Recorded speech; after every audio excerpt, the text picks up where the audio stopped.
So I got two stories I want to talk about. These is basically update stories because a lot of times I do stories, but I don't ever get a chance to go back and do the updates. I don't go back and do the updates. So these is updates to them stories.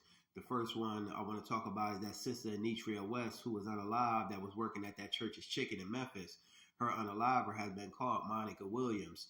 And from what they were saying on the news, from what I gather, is she went to the drive-through, her and one of her girlfriends, and the girlfriend, another sister's young son. He was about the age of 10, and that's when the argument first ensued over this order that was being placed. So after that, she went and dropped her girlfriend off and the son at their apartment.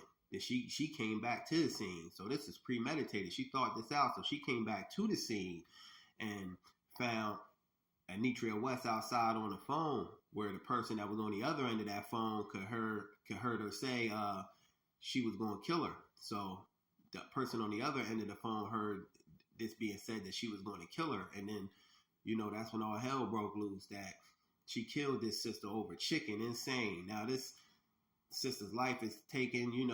Her family is in shambles because her family didn't even know Anitria West, that some of her family didn't even know she was gone. Like her mom and her dad were on vacation and they just found out about it. So come to find out, her dad is a pastor. Crazy.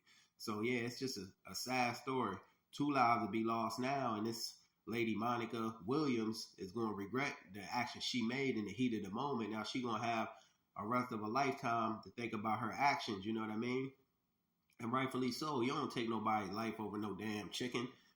Argument over a chicken order. Crazy. That was senseless. That could have all been prevented with just simply thinking. But moving right along, I want to talk about this sister Tandagod, the rapper up there in Oakland. Apparently, a lot of times when you do these news stories, they don't tell you a lot of the backstory. They'll just put it out and make things look one way when they really the other. They don't tell you the flip side of that coin. So this is what happened with that Tandagod story, because I covered the story about Tandagod being killed at a beauty supply store grand opening. That wasn't even her beauty supply. Apparently it was an Asian beauty supply store.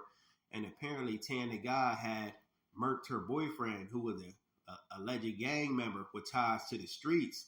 And then this Tandagod went on about, promoting her album and using that as clout, chasing clout, talking about she's smoking on a pack of her boyfriend, this, that, and the other. Ain't nobody going to do nothing to her, and just, trolling a little bit, getting street clout, trying to get street fame, blow up off of, the unalignment of her boyfriend, use that as some marketing tool. And basically, I don't condone, nobody, because the reason she unalived her boyfriend, because he is abusive, to my understanding, allegedly, to my understanding.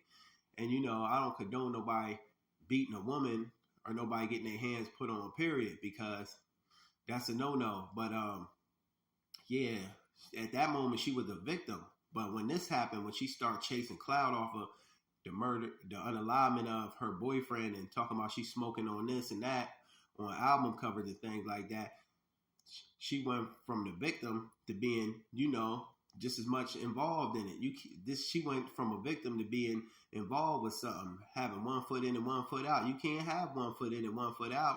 She went to playing around in the streets at that point, and the streets don't love nobody back. When you deal with the streets, you get street consequences.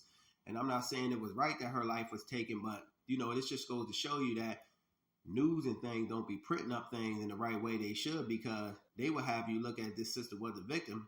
She was a victim to a certain degree, but then she went from being a victim to involved with the situation, because you don't chase clout off of nobody's unalivement, because wrong or unwrong, you don't chase clout off of that, even if the person was wrong, because it's still people that love this person, and you chasing clout off of it. They still got ties to the streets or their friends or whoever, and they still got family members that might have went uneasy with, that you was chasing clout and making money off, capitalizing off their death and their name. So yeah, it's kind of a sad situation, because this young sister lost her life, but she should have not been chasing clout off of the unalignment of her boyfriend.